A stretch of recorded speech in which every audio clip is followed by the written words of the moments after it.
আজান চলাকালীন সময় সেহরি খাওয়া যাবে কিনা, বা সেহরি খাচ্ছেন এমন তো অবস্থায় যদি আজান হয়ে যায় তাহলে আপনার করণীয়টা কি হবে? আপনি কি খাওয়া বাদ দিবেন নাকি আপনার খাওয়াটা চালিয়ে যাবেন?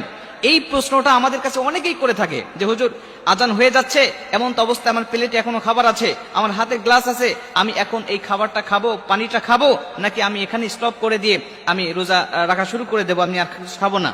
এই প্রশ্নটা আমাদের মাঝে অনেকেই করে থাকেন। আল্লাহ রাসূল সাল্লাল্লাহু আলাইহি ওয়াসাল্লাম আমাদেরকে একাধিক হাদিসের মধ্যে এই বিষয়গুলো আমাদেরকে জানিয়ে দিয়েছেন। যেমন আম্মা জান আয়েশা রাদিয়াল্লাহু তাআলা আনহা থেকে একটি হাদিস বর্ণনা করা রয়েছে। আম্মা জান আয়েশা রাদিয়াল্লাহু তাআলা বলছেন, তোমরা বেলালের আজান শোনার পরে খাবার চালিয়ে যাবে, বেলালের আজান শোনার পরেও তোমরা খাবার চালিয়ে যাবে যতক্ষণ না পর্যন্ত তোমরা উম্মে মাকতুমের আজানটা না শুনতে পাও। মানে হযরত বেলাল রাদিয়াল্লাহু তাআলা আনহু যখন আজান দিতেন তখন মানুষগুলোকে জাগানোর জন্য, সাহরি খাওয়ানোর জন্য, মানুষগুলোকে ঘুম থেকে জাগ্রত করার জন্য তিনি আজান দিতেন। তখন পর্যন্ত খাবে, কিন্তু যখন উম্মে মাকতুম আজান দিতেন ফজরের আজান, এই ফজরের আজান হয়ে গেলে তখন তো সুবহে সাদিক হয়ে যাবে, তখন তো ফজরের ওয়াক্ত শুরু হয়ে গিয়েছে, তখন আর এই মানুষটা আর সেহরি খাইতে পারবে না। যদি খায় তাহলে তার রোজাটা হবে না। এটা আল্লাহ রাসূল সাল্লাল্লাহু আলাইহি ওয়াসাল্লাম আবু দাউদ শরীফের হাদিসের মধ্যে তিনি হাদিসটা বর্ণনা করেছেন। তবে আল্লাহ রাসূল আমাদেরকে কিছু ছাড় দিয়েছেন। আল্লাহ রাসূল যেমন আবু দাউদ শরীফের 2350 নম্বর হাদিসের মধ্যে আবু হুরায়রা রাদিয়াল্লাহু তাআলা আনহু হাদিসটা বর্ণনা করেছেন।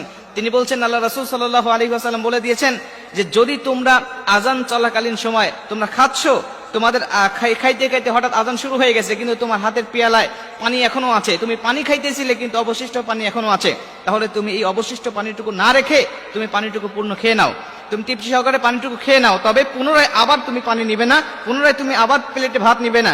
তুমি খাচ্ছ কিন্তু অবশিষ্ট সামান্য কিছু বাদ আছে যেটা তুমি খাইলে পরে সমস্যা হবে না, কিন্তু তুমি যদি আবার বেশি করে খাচ্ছ, আবার প্লেটে ভাত নিচ্ছ, বা প্লেটে অনেক ভাত আছে যা খাইতে তোমার সময় লাগবে, খাবার পাত্রে তুমি এক পাত্র পানি খাচ্ছ, আবার পাত্রে নিচ্ছ, এরকম হলে পরে তোমার রোজাটা হবে না। আল্লাহ রাসূল সাল্লাল্লাহু আলাইহি ওয়াসাল্লাম আমাদেরকে একটা ছাড় দিয়েছেন। এই জন্য আমাদেরকে একটু চিন্তা করতে হবে যে আজান যখন শুরু হয়ে যাবে, আজানের শুরুর আগেই, এখন তো ডিজিটাল যুগ জামানা, আমাদের প্রত্যেকের হাতে মোবাইল থাকে, ঘড়ি থাকে, আমরা যদি চিন্তা করি যে আমাদের সেহরির সময়ের শেষ সময়ের অন্তত 5 মিনিট আগে আমরা খাওয়াটা শেষ করব, তাহলে অবশ্যই আমাদের পরিপূর্ণ হকটা আদায় হবে। কিন্তু আমি যদি আজানের অপেক্ষায় থাকি, অনেক মসজিদে আছে, দেখা যায় অনেক ভাইরা আছেন যে এলাকার বিভিন্ন মহল্লায় মসজিদ হচ্ছে, আজান হচ্ছে, এখন চিন্তা করে যে এটা তো আমাদের মহল্লার মসজিদ নয়, অমুক মহল্লার মসজিদে আজান দিচ্ছে, আমাদের মহল্লার মসজিদ যখন আজান দিবে তখন আমি খাওয়াটা শেষ করব। আবার যখন ইফতারের সময় হয়ে যায় তখন চিন্তা করে যে কোনো মসজিদ থেকে আজান শুরু হইলেই সে খাওয়া শুরু করে দেয়, মানে সুযোগ সুবিধা সে সন্ধান করতে থাকে সব সময়।